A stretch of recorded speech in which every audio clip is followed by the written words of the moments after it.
ಮನಸ್ಸು ಮರಳುಗೊಳಿಸುವ ಕೊನ್ನೆ ಹೂಗಳ ಸುಂದರ ದೃಶ್ಯ.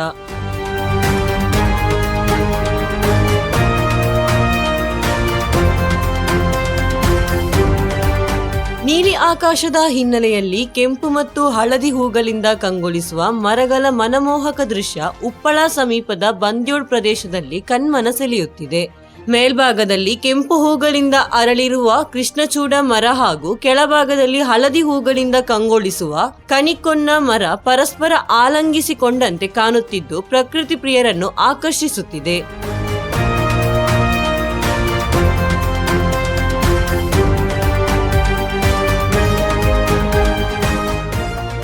ಸಾಮಾನ್ಯವಾಗಿ ಬೇಸಿಗೆ ಕಾಲದಲ್ಲಿ ಅರಳುವ ಈ ಮರಗಳು ವಿಶೇಷವಾಗಿ ಏಪ್ರಿಲ್ ತಿಂಗಳಲ್ಲಿ ತಮ್ಮ ಸೌಂದರ್ಯದ ತುದಿಯನ್ನು ತಲುಪುತ್ತದೆ.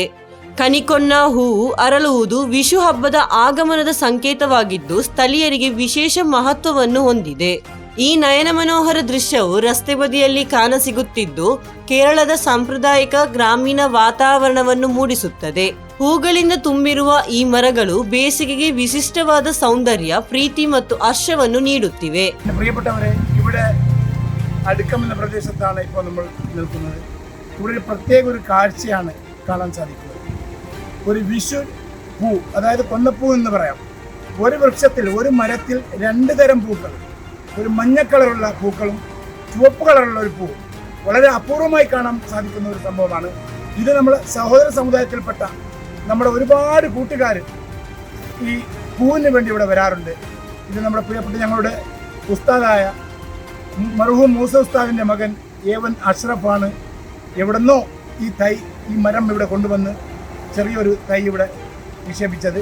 ഇന്നത് വലിയൊരു മരമായി, ഒരു പന്തലായി ഒരുപാട് ആൾക്കാർക്കുള്ള ഒരു ഉപകാരമായി മാറിയിരിക്കുന്നു. അതും കൂടാതെ വലിയൊരു കാഴ്ചയ്ക്ക് ഇതൊരു നല്ലൊരു ഭംഗിയാണ്. ಇದಕ್ಕೆ ಸಮೀಪದಲ್ಲೇ ಬೆಳಕು ಸಾಮಗ್ರಿಗಳ ಅಂಗಡಿ ನಡೆಸುತ್ತಿರುವ ಅಶ್ರಫ್ ಅವರು ಸುಮಾರು 15 ವರ್ಷಗಳ ಹಿಂದೆ ಮೊಗ್ರಾಲ್ನಿಂದ ಸಸಿಯನ್ನು ತಂದು ನೆಟ್ಟಿದ್ದಾಗಿ ತಿಳಿಸಿದ್ದಾರೆ. ഏകദേശം 10-12 വർഷം മുമ്പ് നട്ടത്. ഇവിടെ കുറേ ആൾക്കാർ വരുന്നു പൂ പറിക്കാനും. പിന്നെ വിഷുവിനെല്ലാം എല്ലാവരും പിന്നെ അന്യമനസ്കരെല്ലാം എന്നെ കൊണ്ടുപോകാൻ വേണ്ടി വരുന്നു. ഫോട്ടോ എടുക്കാൻ വേണ്ടിയിട്ട് കുറേ സ്കൂൾ വിദ്യാർത്ഥികൾ ഇതിൽ പോകുന്ന വണ്ടികളിൽ നിർത്തി ഫോട്ടോ എടുക്കുന്നത്. പിന്നെ ഇത് കുറേ ഞാൻ മണ്ണെല്ലാം ഇട്ടിട്ട് കട്ടെല്ലാം കിട്ടിയത് ഇനി കുറച്ചും കൂടി നല്ല കെട്ടണം. ವಿಷು ಹಬ್ಬದ ಸಂದರ್ಭದಲ್ಲಿ ಇಲ್ಲಿಂದ ಜನರು ಹೂಗಳನ್ನು ಕೊಂಡೊಯ್ಯುವುದು ಸರ್ವಸಾಮಾನ್ಯ. ಈ ಸ್ಥಳವು ಸ್ಥಳೀಯರ ಗಮನ ಸೆಳೆಯುತ್ತಿದೆ.